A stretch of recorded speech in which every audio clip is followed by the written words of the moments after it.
नमस्कार, मैं हूं उदय प्रताप सिंह और आप सभी का स्वागत है मेरे YouTube channel with different aspects में। आज हम डिस्कस करेंगे न्यू एजुकेशन पॉलिसी 2020 के बारे में। अगर किसी भी देश का एजुकेशन सिस्टम अच्छा है तो उस देश का राष्ट्रीय विकास होना निश्चित है। 21वीं सेंचुरी में पहली बार हिंदुस्तान के एजुकेशन सिस्टम में बदलाव लाए गए। भारत सरकार को लगा कि हमारे एजुकेशन सिस्टम को थोड़ा और एडवांस होना चाहिए जिससे कि वो ग्लोबल स्टैंडर्ड्स को मीट कर सके। हमारे देश के बच्चों को, युवाओं को हाई क्वालिटी एजुकेशन मिले। अगर उनको हाई क्वालिटी एजुकेशन मिलता है तो हिंदुस्तान का रिच टैलेंट उभर कर बाहर आएगा।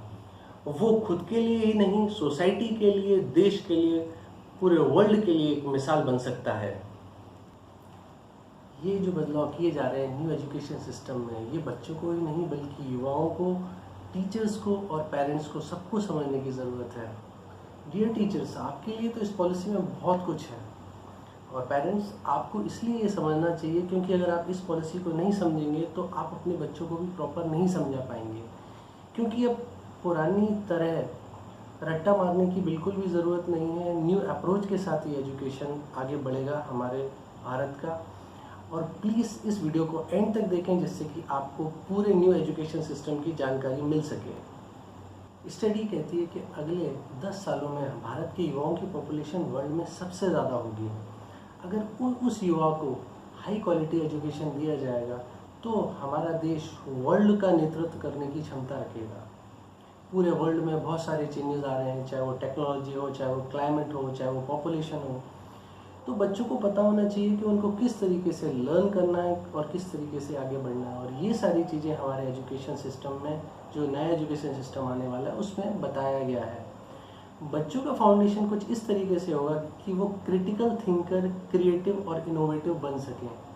और भारत सरकार का मानना है कि 2040 तक ये पॉलिसी पूरे देश में इम्प्लीमेंट हो जाएगी। अभी तक हमारे देश का एजुकेशन सिस्टम 10+2 पे काम कर रहा था, लेकिन अब इसको बदल के 5+3+3+4 पे चेंज कर दिया गया है। इसमें 4 स्टेजेस हैं। पहली फाउंडेशन स्टेज।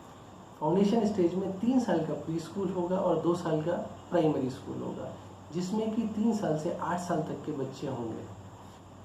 सेकेंड स्टेज है प्रिपरेटरी स्टेज। ये 3rd class to 5th class के लिए होगी और इसमें 8 ईयर्स टू 11 ईयर्स के बच्चे होंगे।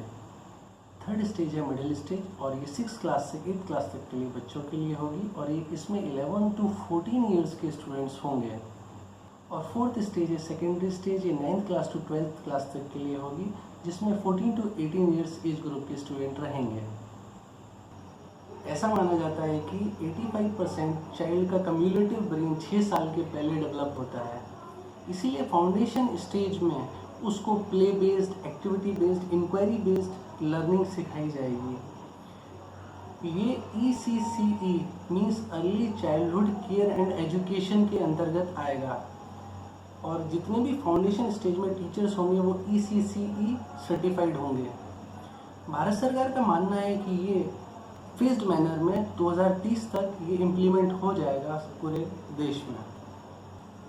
स्कूल में बच्चों के लिए मिड डे मील्स होंगी, टाइमली उनका मेडिकल चेकअप होगा और उनकी ग्रोथ मॉनिटरिंग पे भी विशेष ध्यान दिया जाएगा। टीचर्स को भी बोला जाएगा कि वो बाइलिंगुअल अप्रोच यूज़ करें बच्चों को पढ़ाने में। मीन्स 2 भाषा, एक तो जिसमें वो पढ़ा ही रहे हैं और लेकिन प्रेफर्ड मीडियम ऑफ इंस्ट्रक्शन होना चाहिए वहाँ की लोकल भाषा या मदर टंग। इससे उनको ईजिली सारी चीज़ें समझ में आएंगी। ऐसा कहा गया है कि क्लास 5th से जो नीचे या क्लास 5th तक के जो बच्चे होते हैं उनको उनकी लोकल भाषा में ज़्यादा अच्छे से समझ आता है। आजकल कई सारी नई फील्ड्स आ चुकी हैं जैसे कि machine learning, artificial intelligence, data science. इन सारी फील्ड्स में मैथमेटिकल थिंकिंग की अप्रोच लगती है। इसीलिए भारत सरकार ने फैसला किया है कि क्लास 6 से ही स्टूडेंट्स को कोडिंग सिखाई जाएगी।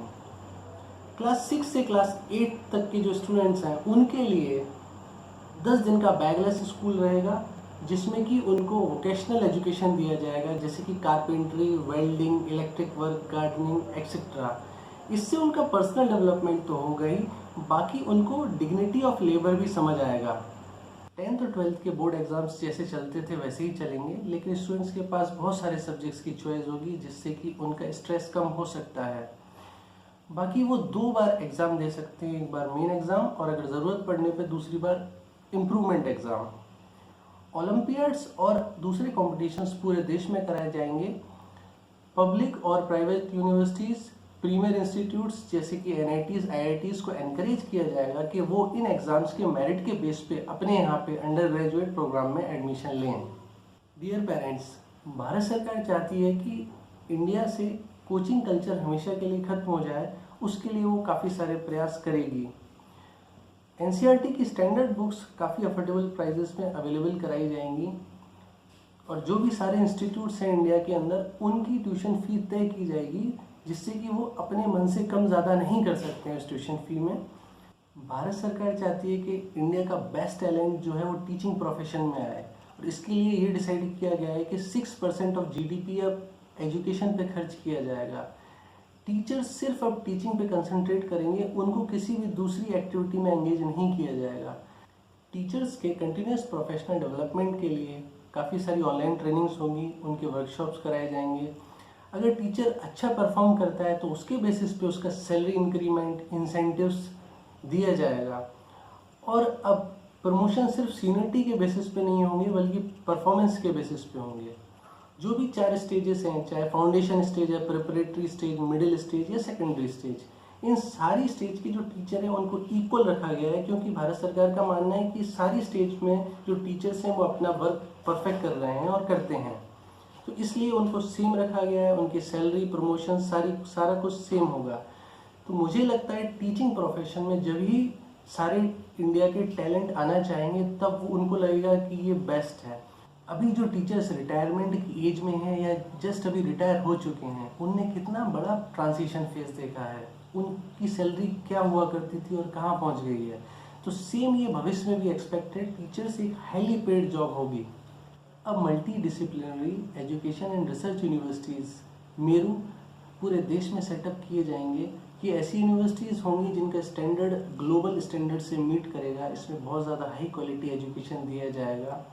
कुछ स्टेप्स लिए जाएंगे जिससे कि इंटरनेशनल स्टूडेंट्स हमारे यहाँ आके पढ़ें विद अफोर्डेबल प्राइजेस पे, जिससे कि हम फिर से विश्व गुरु का जो हमारा नाम था वो हम फिर से हासिल कर सकें। रेगुलेटरी बॉडीज़ बहुत अच्छे से ध्यान देंगी कि किसी भी तरीके से हमारा एजुकेशन की जो क्वालिटी है वो कम नहीं होनी चाहिए।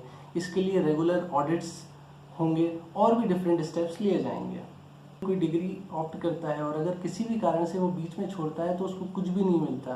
लेकिन अब जो न्यू एजुकेशन पॉलिसी में है, इसमें ये है कि अगर कोई भी 1 साल तक की पढ़ाई करे और वो डिग्री छोड़े तो उसको सर्टिफिकेट, 2 साल तक की करेगा तो उसको डिप्लोमा, और 3 साल की करेगा या 4 साल की तो उसको डिग्री मिलेगी।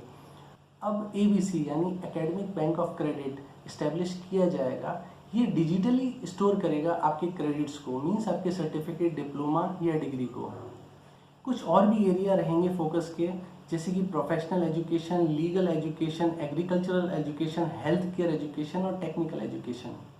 अब देखना ये है कि भारत सरकार इस पॉलिसी को किस तरीके से इम्प्लीमेंट करती है, कितना टाइम लेती है इसको इम्प्लीमेंट करने में। Hope for the best.